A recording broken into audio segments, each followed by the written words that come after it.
विवाह कायम असताना सुद्धा पत्नीचे परपुरुषाशी विवाहबाह्य किंवा अनैतिक संबंध निर्माण झाले, त्यातनं गर्भधारणा झाली, अपत्यप्राप्ती झाली, तर ते जे अपत्य जन्माला येईल त्याचे वडील कोण?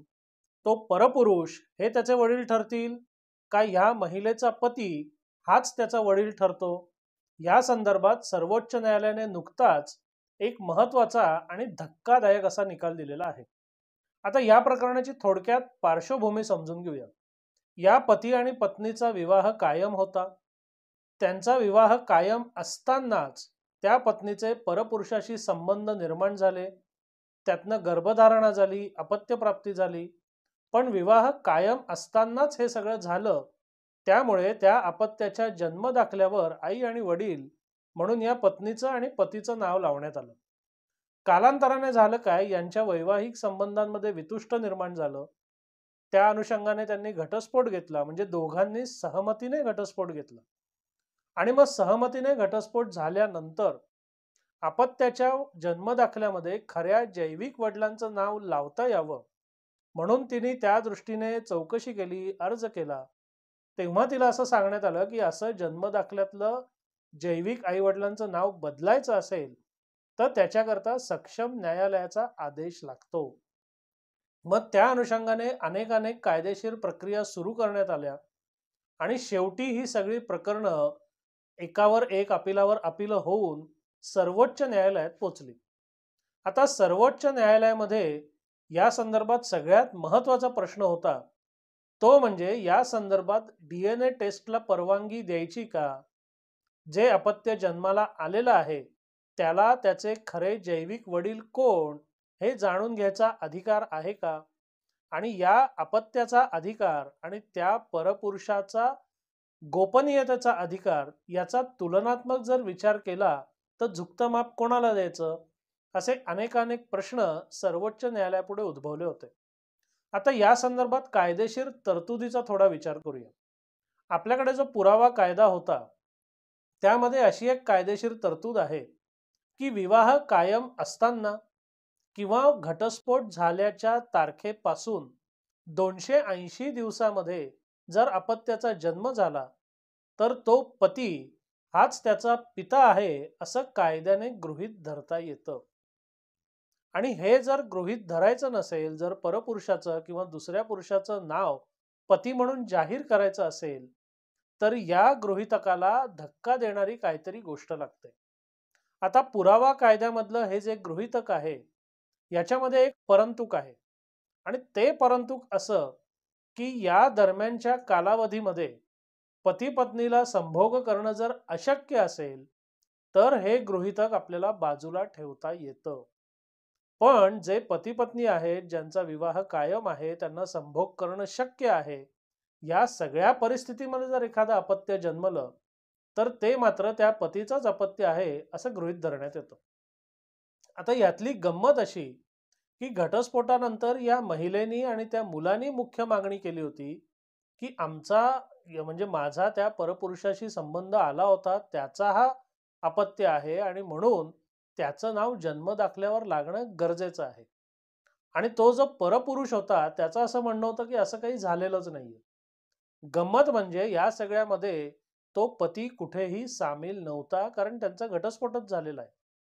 म्हणजे असं सगळं असून सुद्धा DNA टेस्ट करायची का नाही करायची या एका मुद्द्यावर हे प्रकरण सर्वोच्च न्यायालयामध्ये पोचलं. आता सर्वोच्च न्यायालयाने काय भूमिका घेतली तर त्यांनी काही महत्वाचे मुद्दे लक्षात घेतले. एक म्हणजे आपण मगाशी जे बघितलं की ते पुरावा कायद्यामध्ये असं एक गृहीतक आहे की ज्या गृहीतकाच्या अनुषंगाने पतीला अशा अपत्याचा पिता मानता येतं. आणि या प्रकरणामध्ये दोन मुख्य मुद्दे उद्भवतात. एक म्हणजे पितृत्व आणि दुसरं म्हणजे औरसत्व, म्हणजे पॅटर्निटी आणि लेजिटिमसी. कारण कसं आहे, अजूनही आपल्याकडे औरस आणि अनौरस हा भेद फार मोठ्या प्रमाणावर आहे आणि अनौरस अपत्यांना अजूनही समाजात समानतेचं किंवा बरोबरीचं स्थान मिळालेलं नाही, हे काही आपल्याला नाकारता येणार नाही. गंमत अशी की या याचिकेमध्ये ती महिला आणि मुलगा म्हणजे तिचं जे अपत्य होतं ते आपल्याला आपल्या खऱ्या जैविक वडिलांचं नाव लावता यावं म्हणून भांडत होते. आणि त्यांच्या भांडणाच्या आड काय येत होतं? तर पुरावा कायद्यामधलं हे गृहीतक, की त्यांचा विवाह कायम होता, त्यांना संभोग करणं शक्य होतं. म्हणून त्या महिलेचे इतरांशी किंवा इतर अनेकांशी जरी संबंध असले आणि त्याच्यातनं जरी गर्भधारणा आणि अपत्यप्राप्ती झाली असली, तरी जोवर पुरावा कायद्यामधलं हे गृहीतक आपल्याला हलवता येत नाही किंवा त्याला धक्का देता येत नाही, तोवर तो पती हाच त्याचा पिता मानला जाईल. आणि अपत्याचे आपल्याला आपले खरे जैविक वडील जाणून घेण्याचे अधिकार आणि त्रयस्थाचे गोपनीयतेचे अधिकार याचा जर एकत्रित विचार केला, तर सर्वोच्च न्यायालयाने त्रयस्थाच्या गोपनीयतेला अधिक महत्त्व दिलेलं आहे. अजून गंमत अशी, की या सगळ्या प्रकरणांमध्ये महिलेने काही कागदपत्र अशी दाखल केली होती, की ज्याच्यामध्ये तो परपुरुष आपले संबंध झाले, आपल्या संबंधांमधनं अमुक अमुक अपत्य जन्मलं असं मान्य करतोय. आणि त्याच्या उलट पक्षी जे गृहीतक आहे, जे पुरावा कायद्यामधलं गृहीतक आहे, त्या गृहीतका दरम्यान ते एक कायदेशीर गृहीतक सोडलं, तर पती पत्नीचा संभोग किंवा संबंध झाल्याचे कोणतेही सक्षम किंवा ठोस असे पुरावे न्यायालयामध्ये आलेले नाहीयेत. मग आता गंमत अशी येते, की एकीकडे परपुरुष जबाबदारी नाकारतोय, तो म्हणतोय माझं काही संबंध आलेले नाहीत. पतीकडे जो गृहीतक आहे ते सुद्धा पूर्णपणे सिद्ध होत नाहीये. मग अशा वेळेला खरं म्हणजे काय व्हायला पाहिजे होतं, की सरळ सरळ आता तंत्रज्ञानाची प्रगती झालेली आहे, डीएनए टेस्ट करा, कोण त्याचा जैविक पिता आहे हे आपोआप रेकॉर्डवर येईल, हे आपोआप सिद्ध होईल. पण सर्वोच्च न्यायालयाने ते केलेलं नाही. या पुरावा कायद्यातल्या गृहीतकाला त्यांनी नको इतकं महत्त्व दिलेलं आहे आणि त्या डीएनए टेस्टची परवानगी फेटाळलेली आहे. बरं, आता सर्वोच्च न्यायालयापर्यंत हे प्रकरण जाऊन ही मागणी फेटाळली, त्यामुळे अजून पुढे दाद मागायला कुठे जागाच उरलेली नाहीये. म्हणजे हा निकाल आणि या निकालाचे किती दूरगामी परिणाम होऊ शकतील हे आपण सगळ्यांनी लक्षात घेतलं पाहिजे. एक म्हणजे जर पती पत्नींचा विवाह कायम असेल आणि तो विवाह कायम असताना पत्नीचे एका किंवा अनेक परपुरुषांशी संबंध असतील आणि त्याच्यामुळे जर गर्भधारणा आणि अपत्यप्राप्ती होत असेल, तर ते अपत्य सुद्धा पतीचंच मानलं जाईल. हा एक धक्कादायक निकाल किंवा निष्कर्ष सर्वोच्च न्यायालयाने काढलेला आहे, जो माझ्या मते एकीकडे पत्नीच्या व्यभिचाराला मूक संमती देणारा आणि पतीवर अनौरस अपत्याला आपलं म्हणण्याची सक्ती करणारा, त्याच्या मालमत्तेमध्ये त्याला हक्क देणारा असा आहे. कारण हा जो निकाल आहे, हा काय फक्त पितृत्व आणि औरसत्व इथपर्यंत थांबत नाहीये. म्हणजे कल्पना करा, एखादे पती पत्नी आहेत, त्यांना त्या दोघांचं एक मूल आहे आणि त्या मुलाचा खरं त्या दोघांच्या मालमत्तेवर किंवा किमान वडिलांच्या मालमत्तेवर पूर्ण अधिकार आहे. पण आता या गृहीतकाच्या अनुषंगाने जर विचार करायचा झाला, तर त्या महिलेने समजा बाहेरख्यालीपणा केला किंवा विवाहबाह्य संबंध निर्माण केलं, त्यातनं मूल जन्माला घातलं आणि तिला जर या गृहीतकाचा फायदा मिळत असेल, तर तिचा परपुरुषाबरोबर जन्मलेला मुलगा किंवा मुलगी किंवा अपत्य हे सुद्धा या पतीचं अपत्य ठरणार. म्हणजे त्या पतीचं जे खरं अपत्य आहे, त्याला आव्हान देणारा किंवा त्याच्या हक्कावर दावा सांगणारा अजून एक मनुष्य त्याला उगीचच सोसायला लागणार.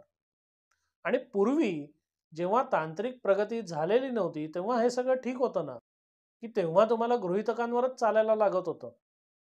विवाह, संभोग, गर्भधारणा, अपत्यप्राप्तीचा कालावधी याचे जे काही ठोकताळे होते, त्याच्यावरच तुम्हाला काम करणं गरजेचं होतं. कारण पुरावा कायदा हा सुद्धा इंग्रज काळातला आहे, तेव्हा एवढी तांत्रिक प्रगती झालेली नव्हती.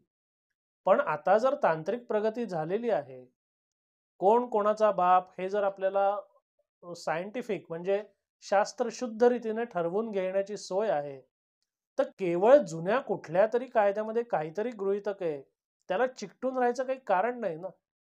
म्हणजे आपण एकीकडे समाजाकडनं प्रगतीची अपेक्षा करतोय, समाजाने प्रगल्भ व्हावं, बदलत्या काळाबरोबर आपल्याला बदलावं अशी आपण अपेक्षा एकीकडे करतोय, आणि दुसरीकडे आपलं सर्वोच्च न्यायालय काय करतंय, तर आत्ताची शास्त्रीय प्रगती नजरे आड करून जुन्या कायद्यातलं गृहीतक घट्ट पकडून ठेवतंय आणि त्या गृहीतकाच्या आधारे कोण कोणाचा पिता हे ठरवतंय.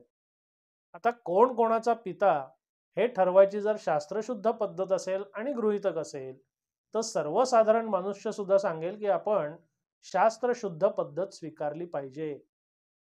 पण सर्वोच्च न्यायालयाने या धक्कादायक निकालामध्ये शास्त्रशुद्ध पद्धतीकडे पाठ फिरवून गृहीतकाला आपला पाठिंबा दिलेला आहे. आणि माझ्या दृष्टीने येणाऱ्या काळात हे भयंकर धोकादायक आणि धक्कादायक ठरणार आहे.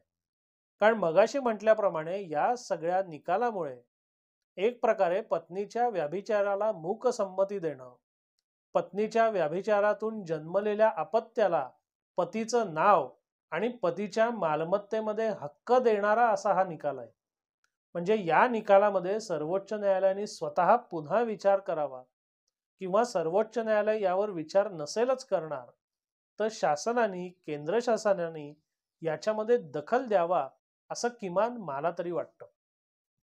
कारण व्याभिचारत्वाला आपण जर त्याला अधिकृत रूप देणार असू तर ते काही तितकंसं चांगलं नाहीये.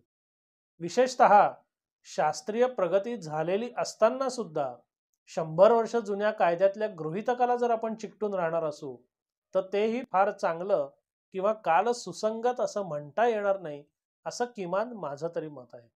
आपल्याला याबद्दल काय वाटतं अवश्य कळवा. आपल्याला हा व्हिडिओ कसा वाटला ते सुद्धा कळवा. धन्यवाद.